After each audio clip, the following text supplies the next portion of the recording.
Hello, everybody. The two countries that I chose to analyze using Hofstede's cultural dimensions is Russia and Denmark. And the reason that I chose those two countries is because they're very different culturally. In fact, there's only one area that they have in common, and that's masculinity, which I'll get into in a little bit. So, as you can see from the chart, Russia has a very high score in power distance, and Denmark has a very low score. So basically, this means that Russia is a much more hierarchical culture, and everybody in the hierarchy accepts it. Whereas in Denmark, it's much more egalitarian, less hierarchy, power is more decentralized. The next category is individualism, and Russia has a low score in individualism, and Denmark has a relatively high score. So Russia is a collectivist society, and that basically means that they put more emphasis on a group, whereas Denmark is an individualist society like the United States, and more focuses on the individual.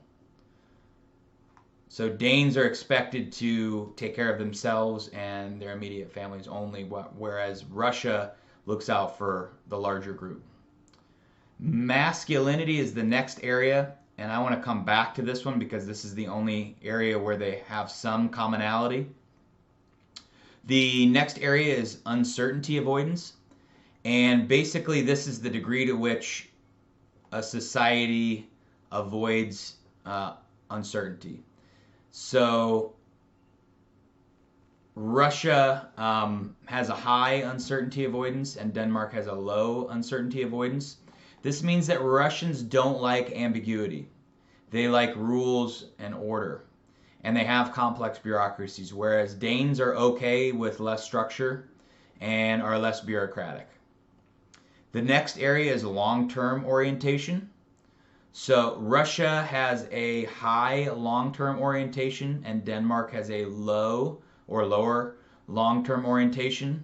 And this just means that Russians are much more pragmatic. They adapt their traditions to changing conditions and have a strong desire to save and invest for the future. Whereas Denmark, their culture is more focused on quick results and they have a weaker desire to save for the future. They have more traditions. The next category is indulgence. And so Russia has a low score on indulgence, and Denmark has a higher score in indulgence.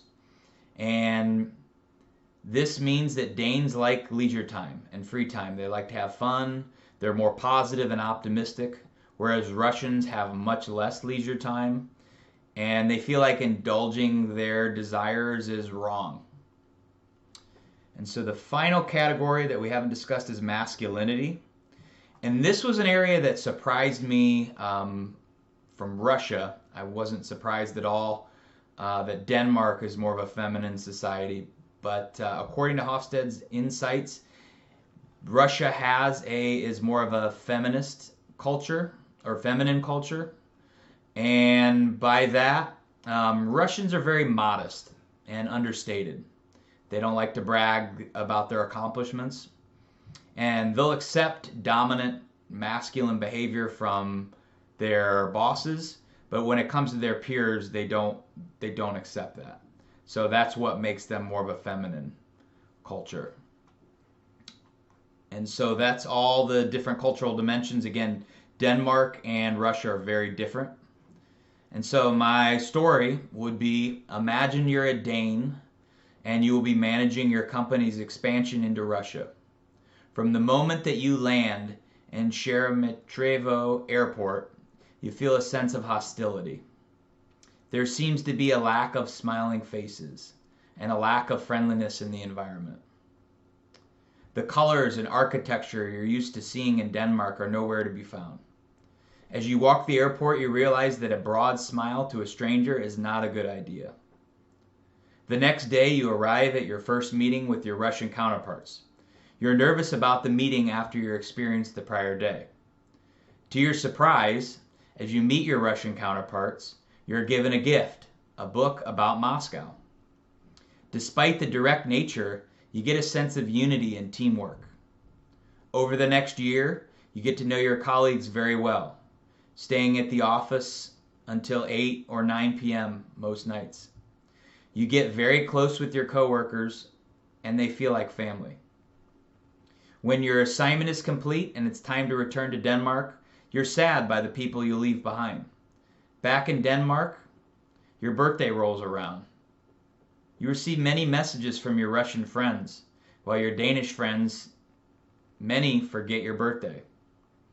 You miss the directness and decisiveness that you experienced in Russia and become frustrated by the very soft communication style of your Danish colleagues. You miss Russia. So that story was just supposed to illustrate the fact that on the surface, Russia seems very cold, very unfriendly. People don't greet each other with smiles, strangers. But when you get to know people, they're very loyal and they treat you like family. And so it's interesting that that kind of dichotomy. So thank you.